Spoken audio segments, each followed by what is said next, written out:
Welcome to my channel. My name is Meiko. I make videos of the things I found in the manga FULLMETAL Alchemist that I think this is something only someone who knows Japanese culture can understand, or this is an expression unique to the Japanese language. Of course, you can enjoy FULLMETAL Alchemist without knowing them, but if you do know them, you might enjoy it more or appreciate the translator's efforts. I know many fans of Japanese anime and manga study Japanese because they want to know more about the works in a deeper way, but there are also those who can't go that far.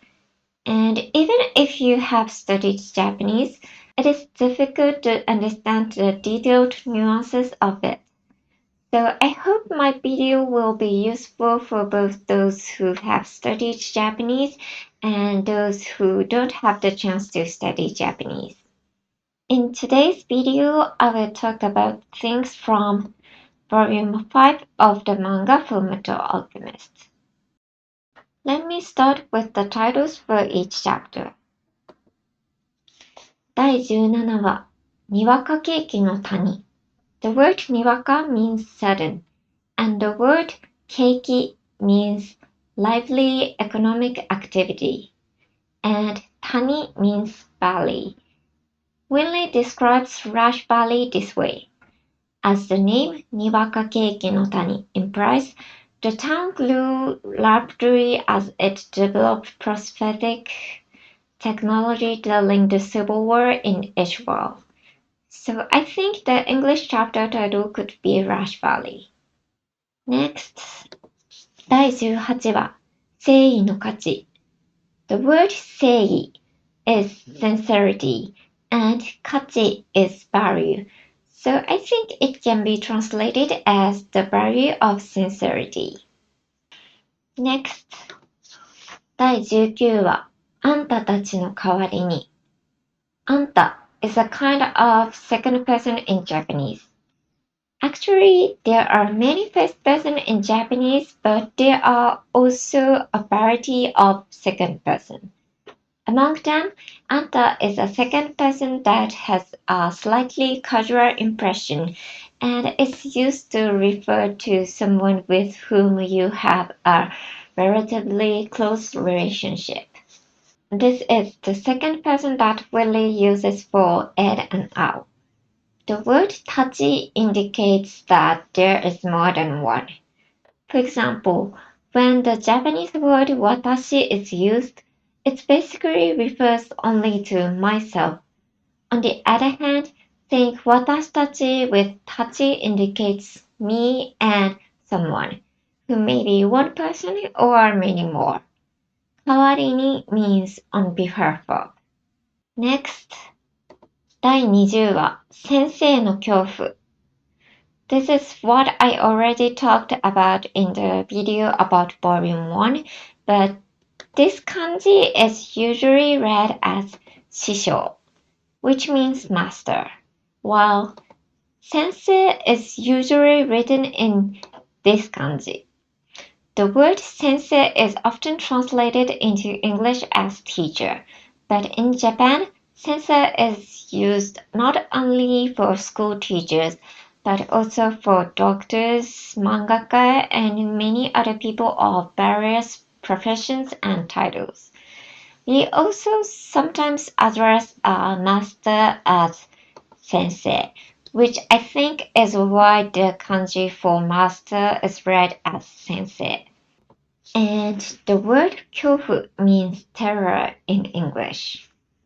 Next, 第21話、二人だけの秘密。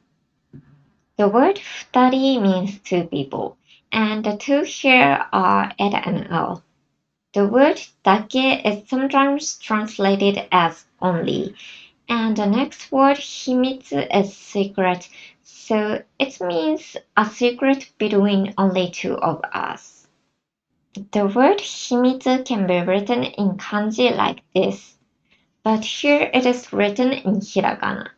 And my own guess is that since chapter 21 is an episode of Ed and Al's childhood memories, it may have been written in hiragana to create a more childlike feel. I may be overthinking it though. That's all about chapter titles. Now let me explain what I found interesting in the manga itself. Let's start with chapter 17. The first scene I wanted to start with is Ed winning an arm wrestling match, which is limited to those with oatmeal, and getting a lot of attention. Since his oatmeal is pretty rare in Rush Valley, the engineers gather around him, and Ed is supposed to take off his clothes and strip down to his underwear. Al makes fun of him, to which Ed replies, そうですね。ふんどし一丁のアルフォンス君. The fundoshi mentioned in this line is traditional Japanese underwear. The thing Al is wearing kind of looks like a fundoshi. The phrase fundoshi icho means to wear only a fundoshi and no other clothes. Also, in this line, Ed uses honorifics like そうですね, which means that's right. And he calls Al Alphonse-kun with kun, which is a more polite way of calling him than usual. I am not sure if this is a cultural thing and exists in other languages, but in Japanese there is a custom of adding irony to the tone by making it more polite than usual. As honorifics and calling name with kun here are like that. Then, as Ed puts back on the clothes he was stripped off, he notices that his silver watch is missing. When he asks people about it, he is told that it must have been taken by someone named Panina, whom they describe as a pickpocket who is a tourist sucker. The original Japanese line uses an idiom, so a literal translation would probably be odd. A pickpocket who makes tourists into ducks. The phrase カモにする makes someone into a duck is derived from the fact kamo duck is relatively easy to catch, and it means to target someone who is easy to deceive or abuse. Those were the explanations for chapter 17. Let me start my explanations of chapter 18 here. The first scene I will cover is when Winley and the others, led by Panina, visit the workshop of Mr. Dominic, the mechanic of Panina's oatmeal.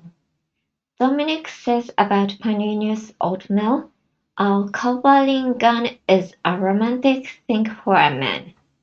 The word man is otoko in Japanese, and is usually written in this kanji.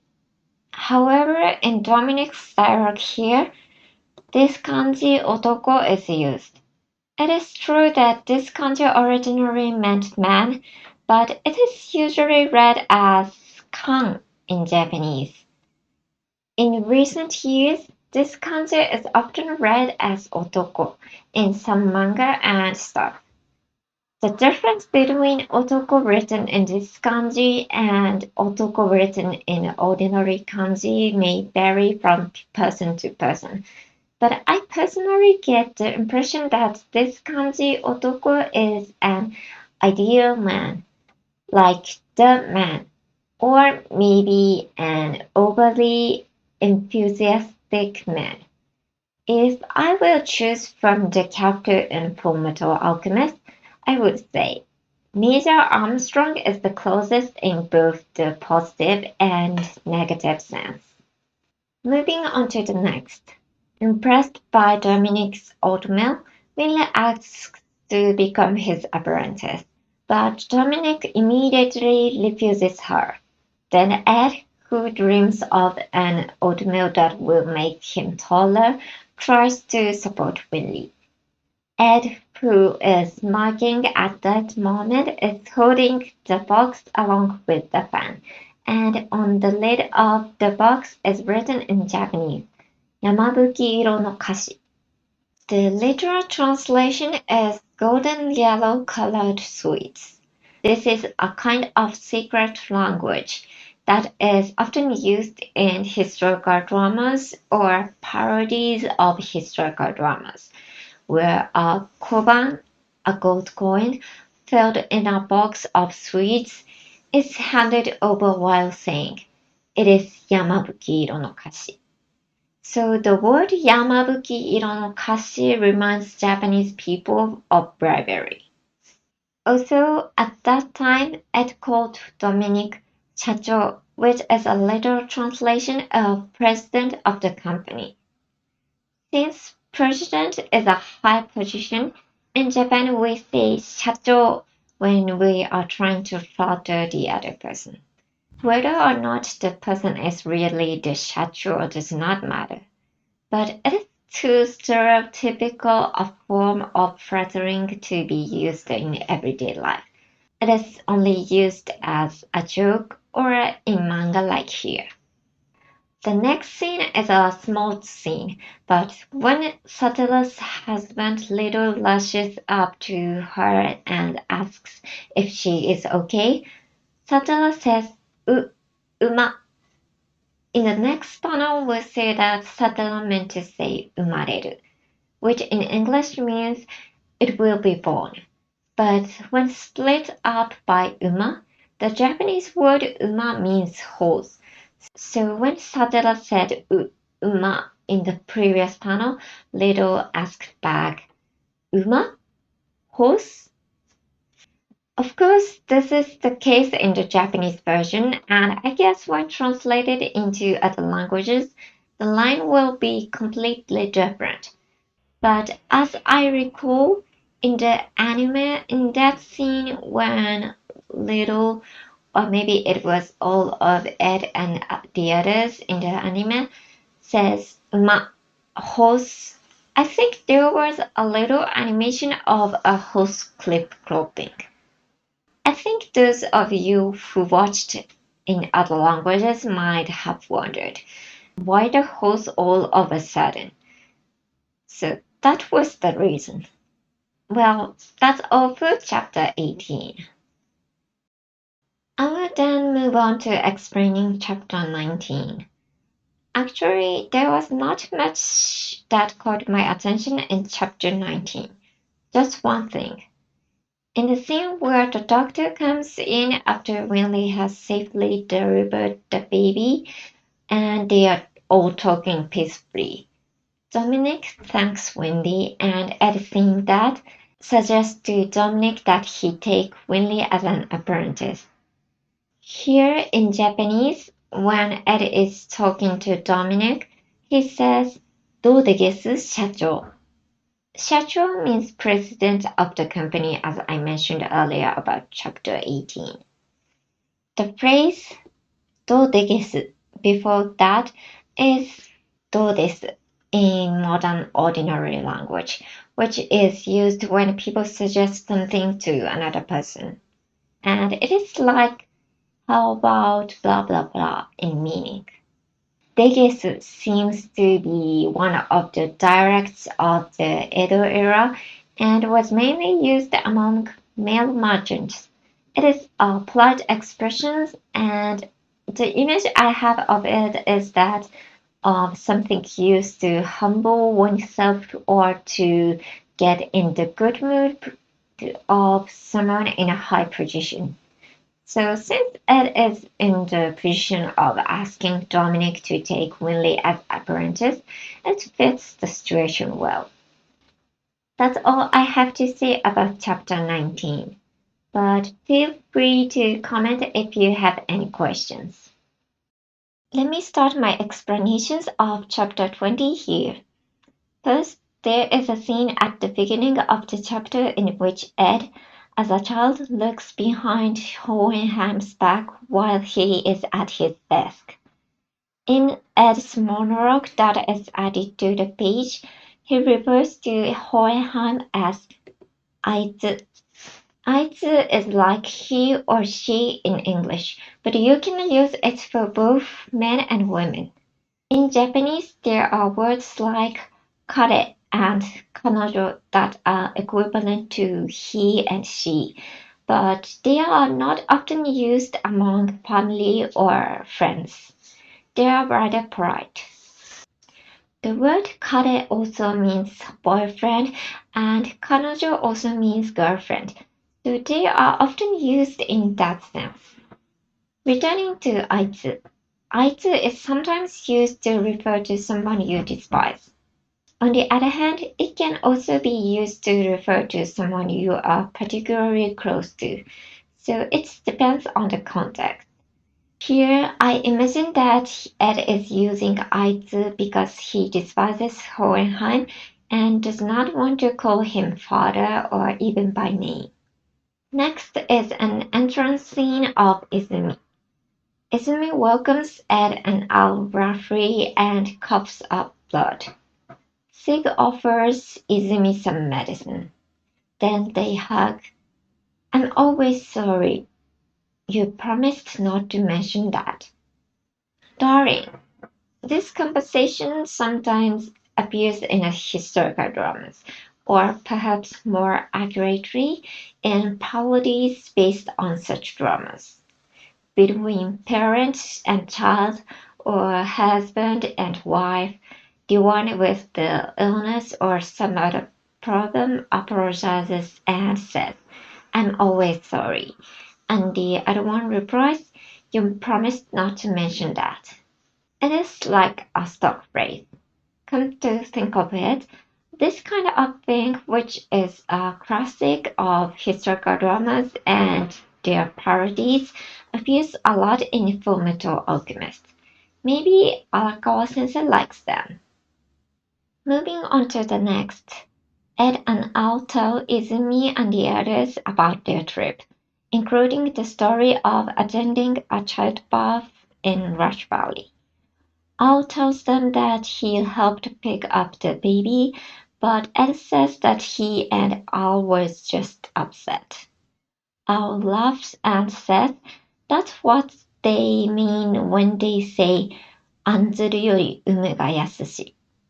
The saying 案ずるより産むが易し means it is easier to take action than to worry, so it is not wrong if it is translated in a similar meaning. But let me also introduce the little translation from Japanese.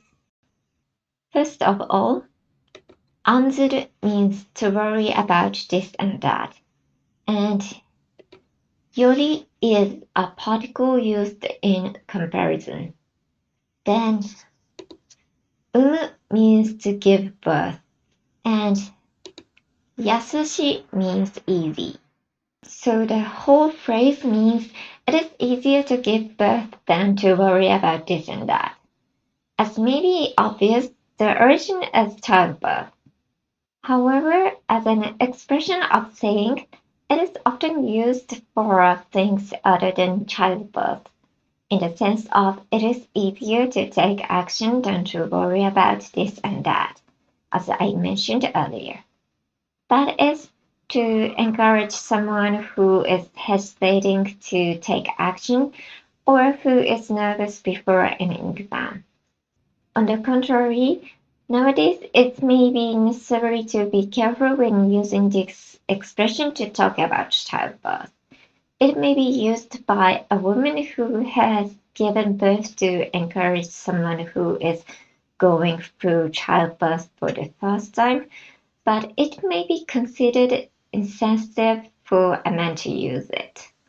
After all, giving birth is a risky event. Going back to the topic, I think it is difficult to judge whether to translate this directly or based more on the meaning. Because if you translate it directly, when there is no idiomatic expression which with a similar meaning derived from childbirth like in Japan, I feel that it would give the impression that Al is disrespecting childbirth, even though that is not the case. But if you just take the meaning, a certain kind of harshness due to Al's innocent choice of words would be lost. I think that was also what Arakawa sensei intended. So it would be a bit disappointing if that was lost. Moving on a bit, there is a scene where children in the neighborhood bring a toy train to Izumi to have it repaired. The children call Izumi Izumi sensei or sensei. As I mentioned earlier, the Japanese word sensei is used not only for school teacher, but also for people in various professions, and people who are respected by others are sometimes called sensei as well. The reason why Izumi is called sensei by the children is not specifically mentioned in the manga, but one of the children says, "My father said Izumi sensei is an amazing alchemist, so I personally imagine that she is respected by her neighbors because she uses her alchemy to help people."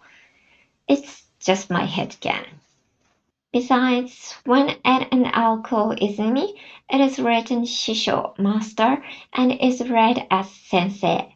But when the children here call her, it is written in hiragana as sensei or sensei. The reason for using hiragana is probably to create a childlike feeling. I used Romaji when talking about chapter titles for easier understanding, but sensei is actually written like this in hiragana. Then what is the notation below? In Japanese, this bar is used to repeat the sound of the previous vowel. So if writing this in Romaji, the last sound could be written as ee and read as e. The one above is more notationally correct, but the one below seems more natural as the actual sound. Let me try to pronounce it. Sensei. One more time. Sensei. You don't hear the E sound that much, do you? In Japanese, when AE is lined up, it is often pronounced as E. But as notation, the above is more proper, so the use of a bar line as shown below give a baby talk, jokey, or casual feeling. In this case, I think it expresses the children's closeness to Izumi. When the boys who brought the toy train left, a girl came to visit Izumi with a dead cat. I'll talk a bit about the girl's line in this scene. Chiko doesn't move. No still. I intentionally left the no still part in Japanese, and the original form of the verb used in now still is naosu. The word naosu has these two kanji. First, the left kanji naosu is similar to fix or repair in English. It means to fix things that are broken.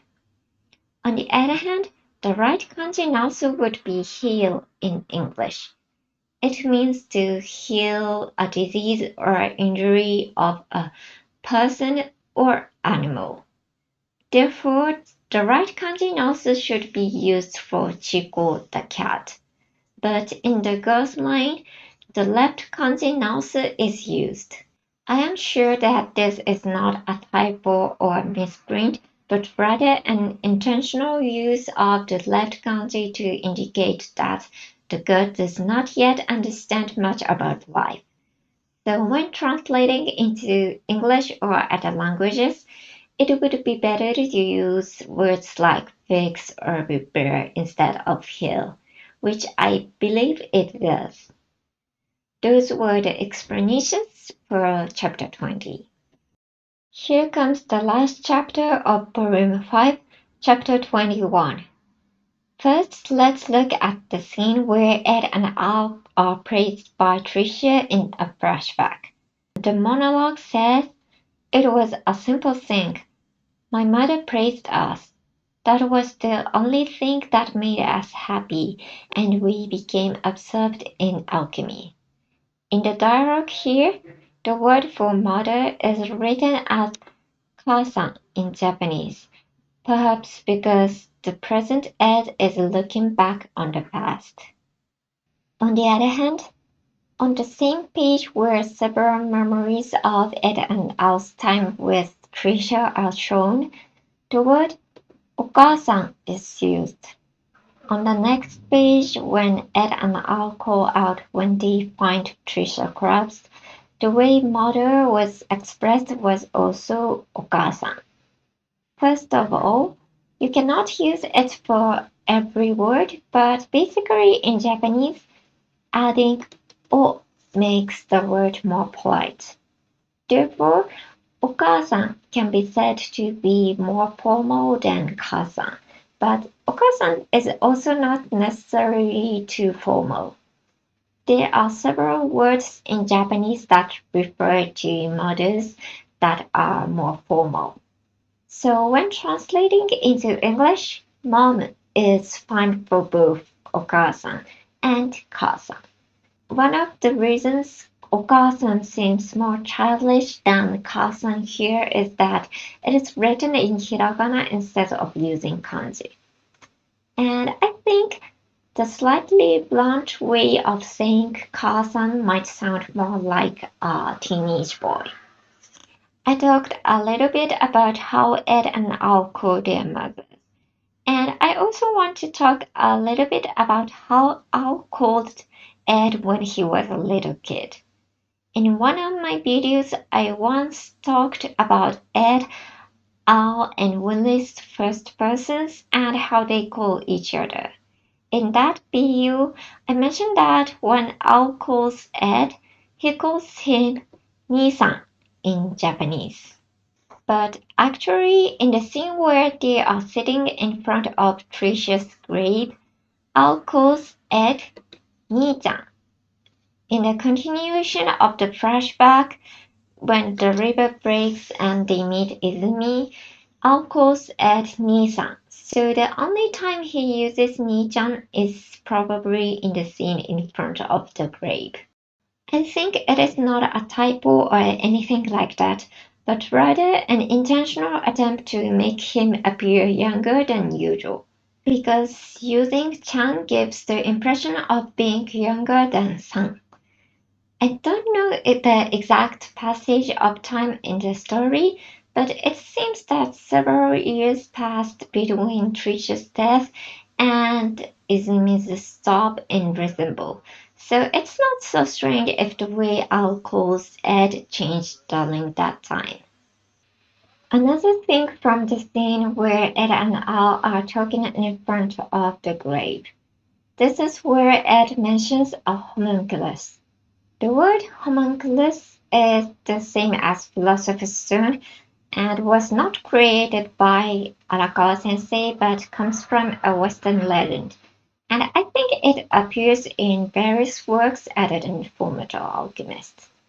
The definition of homunculus may differ from work to work though.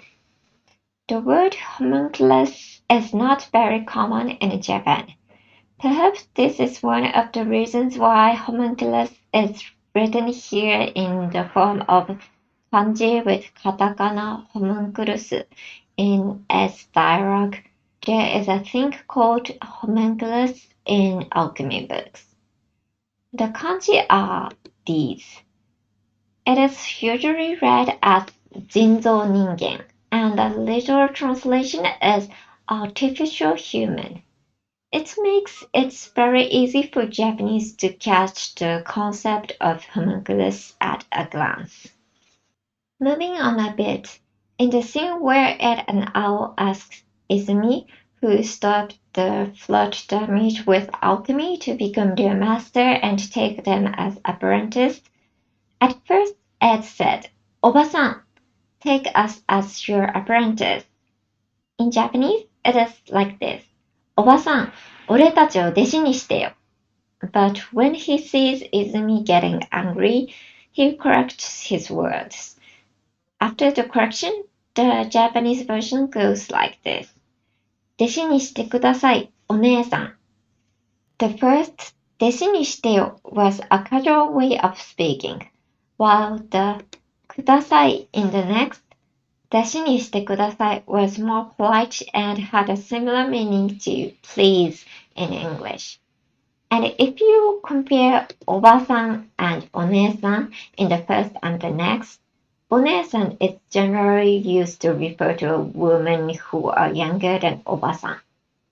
There is no clear standard for what age a woman is お姉さん and what age she is おばさん, but I think if one reaches middle age, she is categorized as おばさん.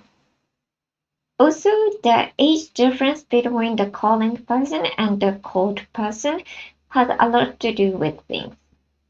For example, I personally would not mind being called おばさん by someone 20 years younger than me. Of course, it hurts me a little because I'm not middle-aged yet, but from the perspective of kids 20 years younger than me, it can't be helped that they view me as おばさん. However, I would be annoyed if someone only 10 years younger than me called me おばさん. Well, so my feeling is that Izumi can accept being called おばさん by Ed and Al. But it is also true that おばさん is not a word that is often used directly to a complete stranger. For example, we sometimes use おばさん to refer to a woman of the same generation as our own parents among our relatives, or to our friend's mother. But otherwise, おばさん is a bit rude to a woman you have just met for the first time. It's not such a problem for little kids, so I won't say that Ed and Al are so rude here. I feel that many characters in manga and anime, not just a little kid characters, say おばさん to women they meet for the first time. In the real world, such people are a bit rude. I think most women would feel better if they were called お姉さん instead of おばさん. That's all for chapter 21. Those were the explanations of Volume 5, chapters 17 to 21 of the manga FULLMETAL ALCHEMIST. Please feel free to comment and feedback and questions. The previous video turned out to be longer than I expected when I edited, so I tried not to make it too long this time when I wrote the script, which was a little bad because I had to cut out some of the things I wanted to talk about. It ended up being quite long though. It seems I'm not very good at keeping my story short. I'm trying. So well, thank you for watching so far. I hope to see you in the next video. Bye!